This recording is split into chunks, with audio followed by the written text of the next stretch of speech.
Hola, buenas tardes. Vamos a empezar ya la clase de repaso.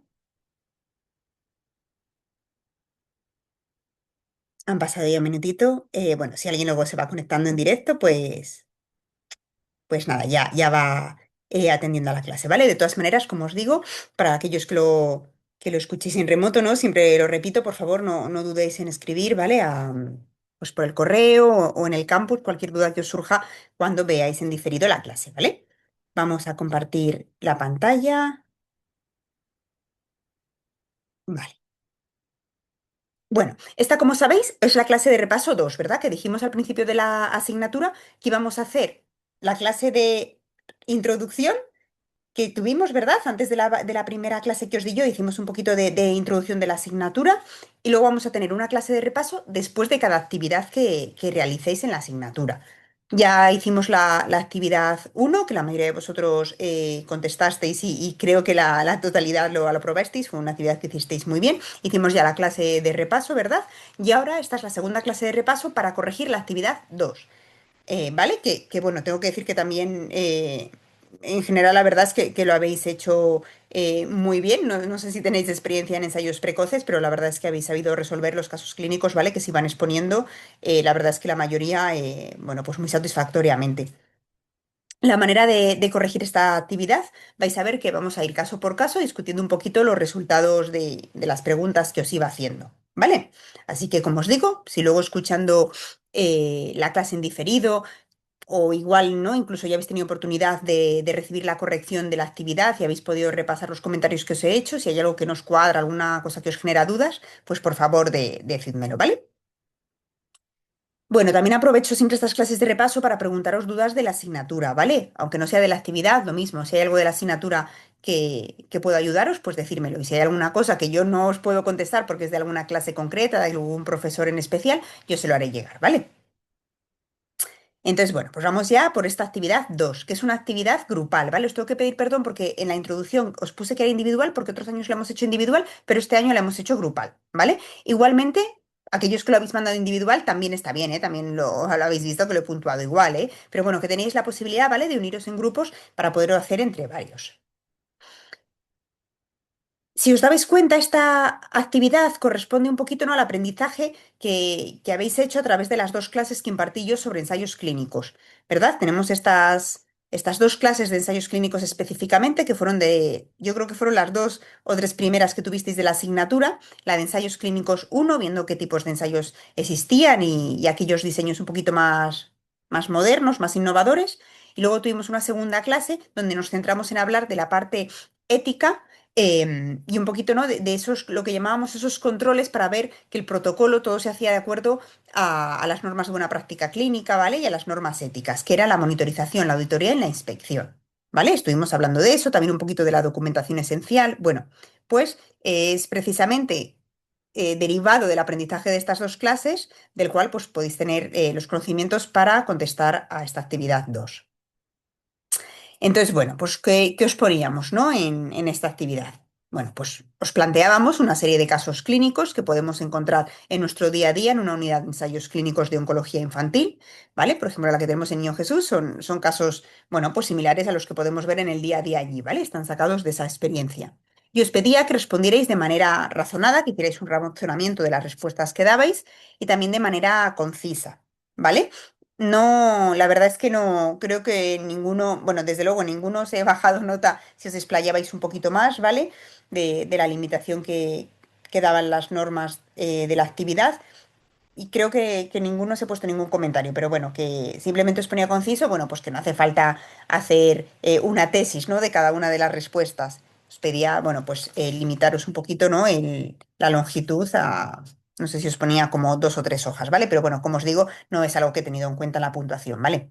No es como cuando, por ejemplo, uno, que lo hemos hablado otras veces, va a pedir una beca de un proyecto y ahí sí que te dicen, oye, hasta el tamaño de la fuente es este, hay que dejar esto de márgenes, hay que tener estos apartados, hay que tener un máximo de 10 folios, ahí sí que lo tienes que cumplir estrictamente porque es un motivo directamente para quedarte sin la beca, ¿vale? Para que directamente te anulen tu proyecto. En este caso no era así, ¿vale? Eran, no sé, casos clínicos para que discurrierais un poquito y no es algo que haya tenido en cuenta en la puntuación. Los objetivos entonces de la actividad eran conocer los principios éticos y legales que rigen los ensayos clínicos y aplicar esos conocimientos en el contexto práctico del día a día de una unidad, como os digo. El 80% de la nota lo he puesto en base a la explicación que hacíais, el razonamiento que hacíais de las preguntas de los casos clínicos y luego un 20%, bueno, pues esa capacidad de comunicación, un poquito más aspectos formales de vuestra respuesta. El primer caso era un niño de 11 años con un rhabdomyosarcoma metastásico refractario que es candidato para entrar en un ensayo clínico, ¿vale? En ese que os pongo ahí. Y fijaros, los padres quieren que participe, pero el niño se niega y manifiesta su rechazo repetidamente. Os preguntaba, ¿en esta situación puede entrar en el ensayo igualmente, aunque el niño haya manifestado ese rechazo? ¿Es necesario que firme algún documento? Y si estuviéramos hablando en vez de ensayo clínico de terapia estándar, ¿cambiarían vuestras consideraciones? Y si en vez de 11 años el niño tuviera 7, ¿qué pasaría? ¿Y si tuviera 15? ¿Y si tuviera síndrome de Down? Bueno, pues vamos a ir viendo un poquito, ¿no? Las respuestas que os las he puesto en la corrección de la actividad, ¿vale? Pero para discutirlas un poquito también en esta clase de repaso. Como sabéis de las clases de ensayos, el consentimiento en Europa y en España como parte de Europa se firma a partir de los 18 años, pero a partir de 12 años o más también hay un documento que se llama asentimiento. ¿Quiere decir eso, Alba, que los menores de 12 años no opinan, ni pinchan ni cortan en la decisión? No. Todos los menores tienen que ser informados y tienen que estar de acuerdo con la participación en el ensayo, pero solamente los mayores de 12 años, es decir, de 12 años, una vez ya cumplidos, hasta el día antes de los 18, tienen que firmar un documento que se llama asentimiento informado. Una vez que cumplen los 18, pues ya por supuesto son mayores de edad y ellos mismos firman su propio consentimiento, ¿verdad? Ya ni tutores legales ni nada. Pero, como os digo, todos los menores, aunque sean menores de 12 años, tienen que participar de la información del ensayo, ¿vale? Los investigadores tenemos la obligación de informar a esos menores de una manera adecuada a su edad y capacidad de comprensión para que ellos entiendan en qué consiste el ensayo y expresen su voluntad o su rechazo de participar, ¿vale? Por supuesto, recalcábamos en la primera clase, ¿no? Eh, igualmente, ¿no? Aunque un niño de 12 o 13 años firme el asentimiento, sus padres, que son los tutores legales, tienen que firmar el consentimiento. Sí.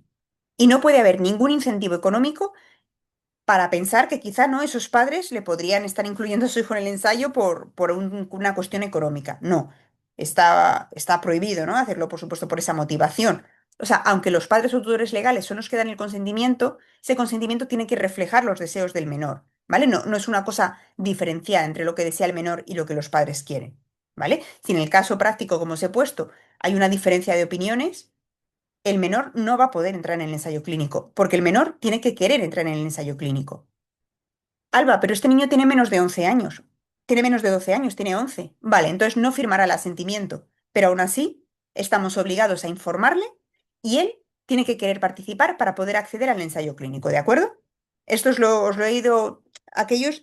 La verdad es que no estoy segura de si alguien no lo puso correctamente, diría que todos lo habéis puesto correctamente, ¿vale? Pero si alguna frase o algo me llamó la atención, os la he subrayado yo os he puesto la explicación, ¿no? De por qué esa frase no me cuadraba en la corrección de la actividad.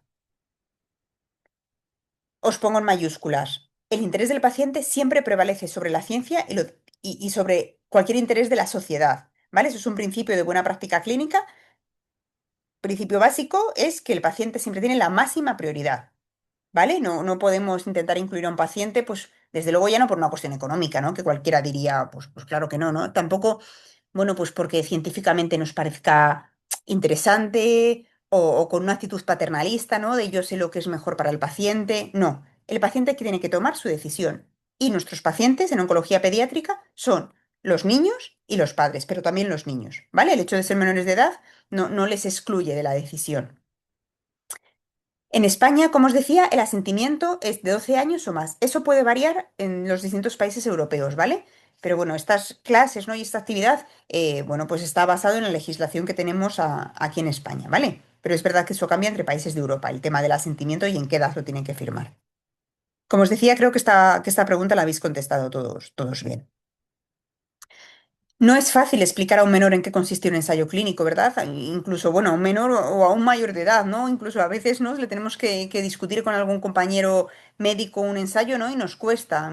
¿En qué consiste? ¿Cuál es el objetivo, el endpoint? ¿Por qué ofrecemos ahora el ensayo? O sea, es una decisión compleja, bueno, pues más explicárselo a un menor.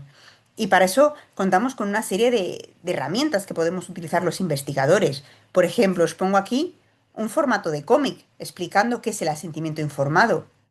Quizá, bueno, pues cuando tratamos a los menores podemos utilizar este tipo de herramientas que para ellos, bueno, pues igual les ayuda a comprender, ¿vale? O es en un formato un poco más friendly para ellos que ese consentimiento que hablábamos, ¿verdad? En la primera clase, que son farragosos, largos.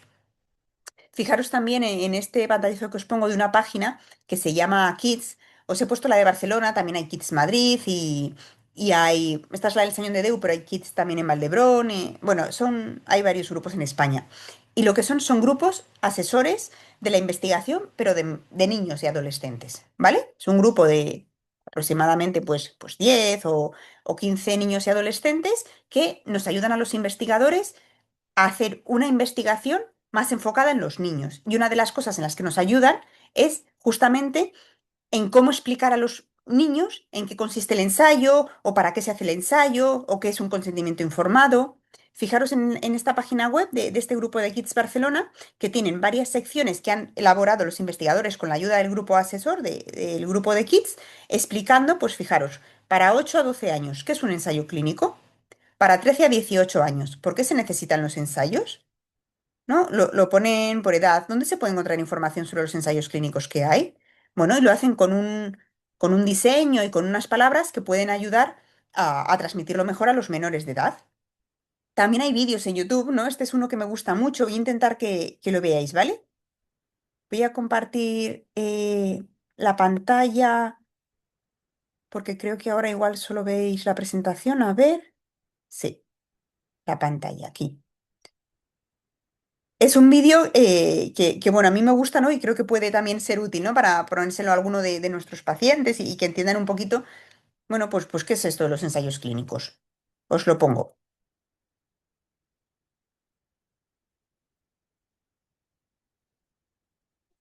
La primera vez que oí hablar de investigación médica con niños, me imaginé a mí misma como una rata de laboratorio en un laberinto, sometida a experimentos por científicos locos. Luego conocí a una investigadora de verdad y me pareció bastante normal, pero aún estaba nerviosa, igual que mis padres. Un montón de dudas revoloteaban en mi cabeza, pero la investigadora nos dijo que le preguntásemos todo lo que quisiéramos. Nos dio unos folletos para leer y unas webs para consultar. Todo eso me ayuda a entender muchas más cosas. Aprendí que el objetivo de las investigaciones es mejorar los tratamientos. Los investigadores recogen información de los grupos de personas que recibirán los tratamientos. Tienen que trabajar con niños y adolescentes, no solo con adultos, porque nuestro organismo es distinto y porque pensamos diferente. Hay miles de investigaciones diferentes. Algunas duran un día, otras años. Algunas tratan del cuerpo, otras de la mente. Algunas se hacen con personas sanas y otras con enfermos. Los investigadores tienen que explicar claramente qué hacen, sin utilizar un lenguaje científico que sea incomprensible, pero tampoco haciéndonos sentir como niños pequeños. Incluso hay investigaciones que se diseñan con la ayuda de niños y adolescentes. Mis padres estaban preocupados por los efectos secundarios que pudiese tener o por el dolor que sufriría. A mí me preocupaba más tener que pasarme todo el tiempo libre en el hospital sin poder ver a mis amigos. La investigadora me preguntó si había algo de mi vida que no quería que cambiase. Acordamos que siempre tendría el sábado libre para ver a mis amigos. Si mis padres y yo no estuviésemos de acuerdo en participar en la investigación, sería terrible, como si me controlasen en un videojuego. Ya sé que mis padres quieren lo mejor para mí, pero yo quiero que sepan cómo me siento. La investigadora nos dijo que si no estábamos de acuerdo en algo, lo hablásemos con ella y que me escucharían. Que si fuese mayor de edad, podría tomar la decisión yo sola. Pero hasta entonces tenemos que hacerlo juntos. Me daba miedo que si comenzaba la investigación y no me gustaba, no la podría dejar. Como una montaña rusa que empieza lentamente pero luego se acelera. Pero me dijo que siempre podría hablar con los investigadores si tenía algún problema y que si en algún momento quería dejar la investigación, nadie se enfadaría conmigo. Me dijo que después de la investigación me enviarían información sobre los resultados. Era importante que yo supiese que si participaba, me explicarían para qué había servido la investigación. Es una decisión importante, así que escribí una lista con todos los pros y los contras. Para mí, lo más importante era que si la investigación salía bien, ayudaría a muchos otros niños en el futuro, pero me preocupaba ver menos a mis amigos. Al final, lo hablé a fondo con mis padres y con la investigadora. Hablarlo con ellos me ayudó a tomar la decisión adecuada para mí.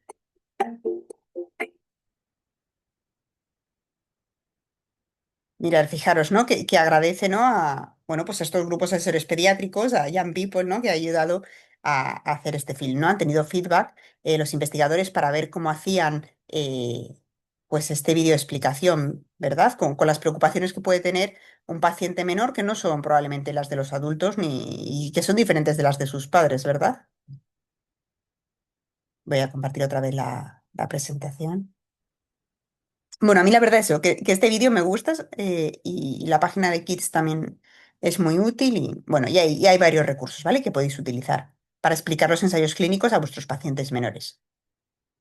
Vale, vamos ahora al caso 2 que nos trataba un tema un poquito diferente, ¿no? No es la información al menor, ¿no? Sino qué pasa cuando los padres no están de acuerdo.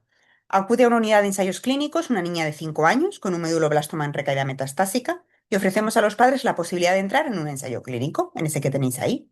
La madre está entusiasmada, quiere empezar el tratamiento cuanto antes, pero el padre no, manifiesta su rechazo, ha mirado otras cosas, otros tratamientos, otros centros y no quiere entrar en el ensayo. ¿Puede entrar esta niña entonces en el ensayo? Y si la madre viene sola, no nos dice nada de que el padre no quiere, que está mirando otras cosas, es decir, no tenemos constancia de los deseos del padre, ¿cambiaría entonces nuestra consideración? Si recordáis en la clase, decíamos que el documento de consentimiento informado en España es válido con que lo firme uno de los padres, pero siempre y cuando, con esa firma, el padre firmante da su consentimiento tácito de que el otro progenitor está informado y no se opone a la participación de su hijo en el ensayo. ¿Vale? Habitualmente lo que tienen los consentimientos, ay, disculpa, es unas casillas como este ejemplo que os pongo aquí, ¿no? Que pone, en el supuesto de que autorizara solo uno de los padres, el progenitor que autoriza declara una de las siguientes. O bien que es el único tutor legal, con lo cual ahí pues no hay duda, pero si es el único no hay más que discutir. Y si no es el único, confirma con su firma que el otro progenitor no se opone a la participación del hijo en el estudio. ¿Cambiarían nuestras consideraciones si nosotros no sabemos que se opone, la madre firma esto y ya está? No, porque la obligación del investigador es asegurarse de que ambos padres han recibido toda la información, tú les has explicado todo a ambos, aunque, oye, no se hablan los padres, están separados, sino pues tendrán que venir días separados, pero tú como investigador has informado a los dos padres, ¿vale? Te has asegurado de que ambos quieren participar, aunque el consentimiento solo lo firme luego uno de ellos. ¿Entendido? No es que nosotros podamos delegar esa responsabilidad en a mí no me dijo nada la madre. ¿De acuerdo? O sea que no cambiaría ninguna consideración. En este caso clínico que os pongo, no podríamos meter a la paciente en el ensayo porque uno de los progenitores no está de acuerdo con hacerlo. ¿Vale? Tercer caso. Nuestro centro es auditado en este ensayo clínico que veis, ¿vale? Ha reclutado mucho y nos audita. Recordamos, ¿verdad? Esto de la auditoría eran esos cheques de calidad de que estamos haciendo el ensayo clínico bien, de acuerdo a las normas éticas y legales, de acuerdo a los principios de buena práctica clínica, a los PNPs a los PNTs que tenemos de trabajo, al protocolo, ¿vale? Que estamos haciendo las cosas bien. Para eso hay monitorizaciones, hay auditorías y hay inspecciones. Bueno, pues aquí es una auditoría, ¿vale? Y fijaros. Os digo, comentar razonadamente si las siguientes actitudes de los auditores son adecuadas o no. La primera, los auditores solicitan ver el Delegation Log, un documento esencial del ensayo clínico que no se encuentra debidamente archivado en el Investigator File. ¿No? En el cuaderno de investigador, pues no le tenemos. Pero le explicamos que es que ese documento, la responsabilidad es de un subinvestigador que justamente hoy no ha venido al centro por un problema familiar, pero que mañana viene y les trae el documento. Otra circunstancia. Los auditores solicitan una copia de los movimientos bancarios del investigador principal en los últimos 6 meses para corroborar que no existen conflictos de interés con el ensayo. Otra situación. Los auditores solicitan ver el documento de aprobación del Comité de Ética del ensayo clínico, ¿vale? Todos los ensayos clínicos están aprobados por un Comité de Ética Nacional. Entonces nos piden el documento de aprobación y nosotros cogemos todo el archivador, todo el cuaderno del investigador y decimos, toma, está aquí guardado. Búscalo porque aquí está guardado. Y la cuarta situación que os planteaba, los auditores nos piden permiso para fotografiar algunos documentos. Oye, mira, es que tengo aquí el consentimiento informado, no me da tiempo a revisarlo bien, lo quiero fotografiar para luego ya reflexionarlo yo a ver si está bien completado, ¿no? Bueno, nos preguntan eso. Y os pedía, ¿no? Que me comentarais si os pareciera adecuadas estas actitudes o no. Lo primero de todo, como decíamos, ¿qué es una auditoría? Es un check de calidad de que estamos haciendo las cosas bien. Es un examen independiente. Lo que hace el promotor es contratar a una auditoría externa, a alguien que no es el propio promotor, sino a una auditoría, a un auditor que está correctamente formado para poder hacer esta actividad, tiene experiencia y lo que hace es ir al centro para revisar de manera independiente y sistemática todas las actividades y todos los documentos del ensayo. ¿Vale? Después de hacer la revisión, el auditor hace un informe final en un máximo de 30 días tras la auditoría, que se lo pasa tanto al promotor como a nosotros. ¿Vale? Las autoridades regulatorias, en este caso la EMS, ¿no? Que es la que nos compete, no tiene por qué recibir todos los informes. O sea, el promotor no está obligado a mandarle los informes. Oye, mira, es que este centro lo ha hecho mal, te lo mando o no. ¿Vale? Pero sí que si pasa algo, lo puede reclamar, ¿vale? Porque es una obligación hacer auditorías para los promotores. Con lo cual, les puede decir la agencia regulatoria, oye, mira, en este ensayo que ha pasado esto, has hecho auditorías, a ver los informes, ¿vale? Eso sí que se lo puede pedir. La primera circunstancia, el Delegation Log es un documento esencial de ensayo clínico y como documento esencial tiene que estar guardado en el archivo del investigador. No puede tenerlo un subinvestigador en su casa o en ningún otro sitio que no sea el cuaderno del investigador. Y desde luego, no es algo que sea responsabilidad de un subinvestigador. Todo en un ensayo clínico, el último responsable es el investigador principal. Y desde luego, mantener el archivo del investigador, que es algo muy importante porque está ahí toda la documentación esencial del ensayo, es responsabilidad del investigador principal. ¿Vale? O sea, el investigador principal no podría como echar balones fuera. Tampoco él se lo podría llevar a su casa, ¿eh? Tampoco él puede decir, ah, no, es que me lo llevé a casa y me lo dejé allí. No, tiene que estar siempre archivado. ¿Vale? Esto es un hallazgo grave. Y os pongo ahí, suena un poco además como excusa, ¿no? Como a el gato se comió mis deberes, ¿no? Que diríamos en el colegio. Pues suena un poco eso, ¿vale? No es una actitud correcta, desde luego. Ahí nos pongo este pantallazo, ¿no? De un artículo que te dice, ¿no? Que hay esa regla, ¿no? De 3 a 5 minutos se llama. Si un auditor te pide un documento, tú tienes que tener ese documento en máximo 3 5 minutos, ¿vale? Si tardas más, ya puede haber duda de que no sabías dónde estaba y lo has tenido que buscar. Peor, lo has creado en esos minutos, ¿no? Si me pide, oye, dame el delegation log y yo tardo media hora en llevárselo, bueno, pues hay una sospecha, ¿no? El auditor puede decir, bueno, lo acabas de hacer, porque has tardado media hora para traerme un papel que le debes tener en este cuaderno archivado, ¿vale? O sea, si no te dicen eso, que de 3 a 5 minutos es lo que tienes que conseguir, ¿no? En una auditoría, cualquier documento que te pidan, ¿vale? Si no, no lo estás haciendo bien. Y ante la duda, bueno, si tú no encuentras un documento, o por ejemplo, ¿no? Lo que pasaba hoy, el delegation log no está, lo hemos perdido o tal, bueno, pues tú que seas franco, ¿no? Porque, bueno, pues decir al auditor, no, ha surgido un problema familiar, justo se ha ido, lo tenía aquí hace un momento, suena a excusa y no, desde luego no queda serio, ¿vale? El tema de los movimientos bancarios, eso no es una actitud adecuada. Ya hay una serie de documentación que rellena el investigador principal corroborando que no tiene conflictos de interés, ¿no? Hay un financial disclosure que se llama. En ningún caso tú tienes que dar los movimientos bancarios, eso es una información personal, ¿vale? Vuestros movimientos bancarios no se las deis ni al auditor ni a nadie. Y eso es algo vuestro, ¿vale? No es una actitud adecuada. Y luego con respecto al documento del CEIM, eso es verdad que algunos no me lo ponían. O sea, a ver, es una actitud adecuada pedir ese documento, ¿vale? Y le tenéis en el archivo del investigador, le decís, oye, toma el archivo del investigador, aquí está. Pero es verdad que en algunos os he puesto el comentario que lo que igual no me parece idóneo de esa actitud es que deis todo el cuaderno del investigador, ¿vale? En vez del documento que os está pidiendo. Muchos me lo habéis puesto, ya vosotros directamente, pero algunos otros no me lo habéis puesto y os lo he comentado. ¿Por qué? Si a ti te piden un documento concreto de todo el archivo del investigador, que es enorme, lo que es FETEN, ¿no? Es eso, en pocos minutos ser capaz de decir, vale, está aquí, todo lo tengo ordenado, anexo tal, toma.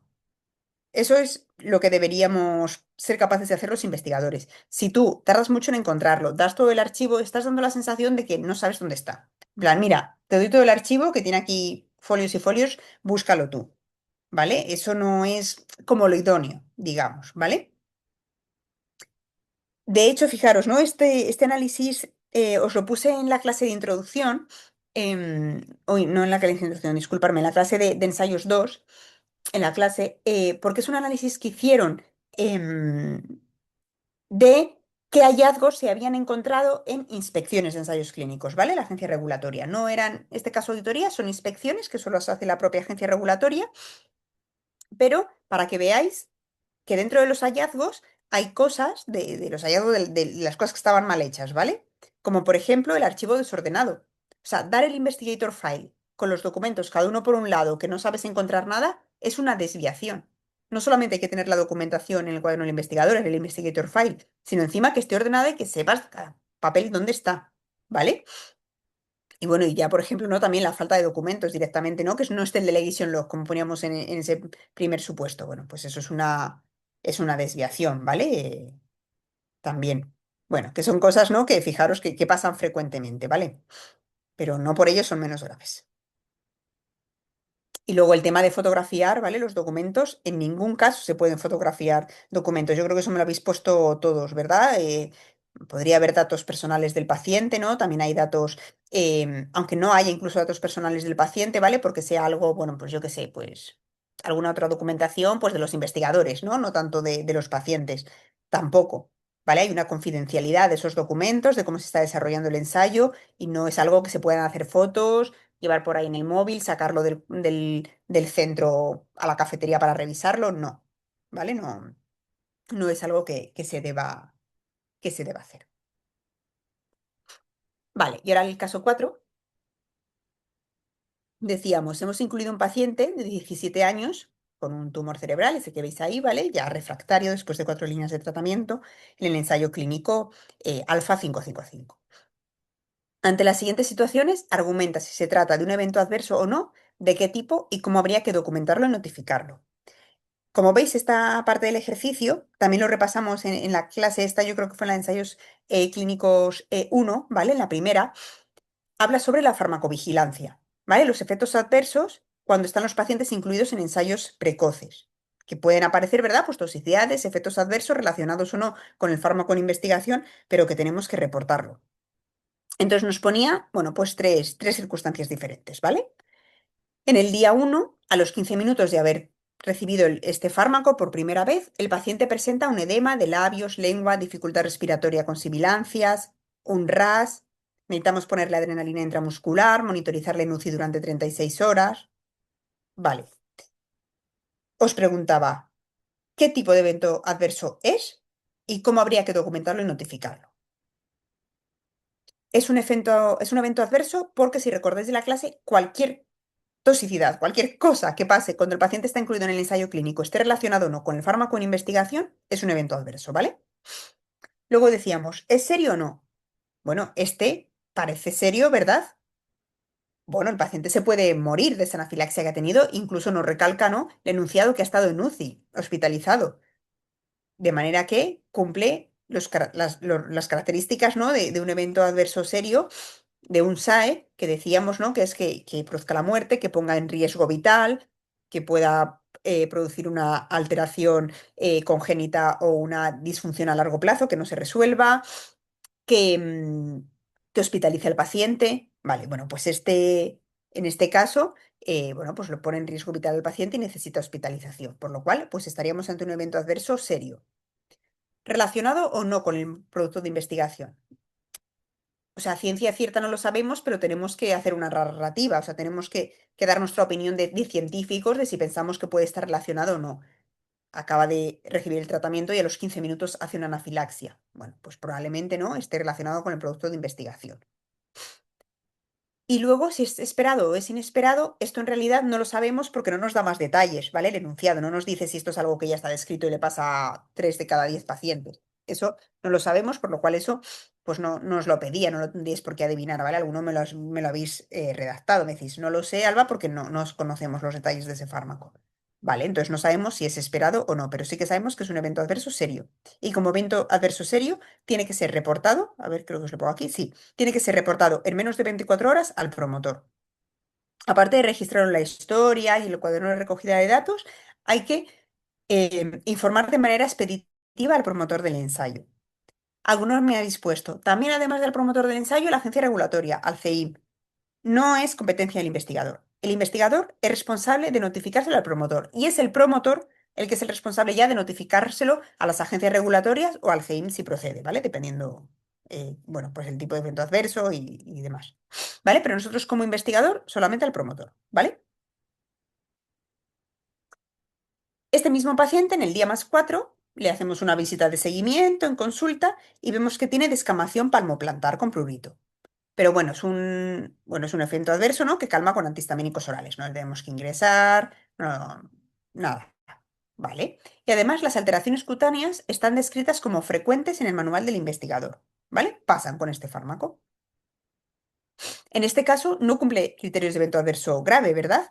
Porque ni pone en riesgo vital, ni ha necesitado ingreso, ni muerte, ni malformación. Entonces, no es un evento adverso serio. Vamos a volver a esta tablita, perdonad. No sé si la tengo aquí. Aquí, perdón. No es un evento adverso serio, ¿vale? Estaríamos en la columna de la derecha. Relacionado con el producto de investigación, parece que sí, porque encima nos dice que ya es algo descrito, ¿vale? Entonces, bueno, pues es algo probablemente relacionado con el producto de investigación, es esperado, pero en este caso no es severo, tampoco tenemos que reportarlo de manera expeditiva, nada, simplemente se recoge, os lo pongo aquí en la historia clínica, en el cuaderno de recogida de datos y ya está, ¿vale? Habitualmente los promotores te exigen, ¿no? que se recoja en un tiempo concreto, firmas un contrato, ¿vale? No, tienes un año para recogerlo, no. Normalmente completas los cuadernos de recogida de datos pues en 5 o 7 días, ¿vale? Pero en cualquier caso no es una notificación expeditiva al promotor, ¿no? No tienes que correr a enviarle un fax ni hacerlo en menos de 24 horas. Bueno, pues este mismo paciente en el día más 7 ingresa por neutropenia febril. Le tenemos que poner antibioterapia intravenosa y la aplasia medular no es un efecto que esté descrito con el producto de investigación. Bueno, pues de nuevo este paciente tiene un SAE, porque esté relacionado o no esté relacionado, ¿vale? Aquí dice que no se ha descrito antes, igual sí que está relacionado, nos parece a nosotros, o igual no, no lo sé, pero en cualquier caso, como ha requerido ingreso, es un evento adverso serio y hay que notificarlo en menos de 24 horas, ¿vale? Alba, ¿cómo es inesperado es un SUSAR? Sí, si es inesperado, efectivamente, porque no está descrito, es un evento adverso serio, unexpected, es un SUSAR. Vale, igualmente la notificación es igual, al promotor en menos de 24 horas y competencia del investigador es simplemente notificarlo al promotor. No tenemos nosotros que interaccionar en ese sentido con la agencia regulatoria, ¿vale? Ya está. Eso es lo que os quería contar, ¿vale? Voy a dejar de compartir.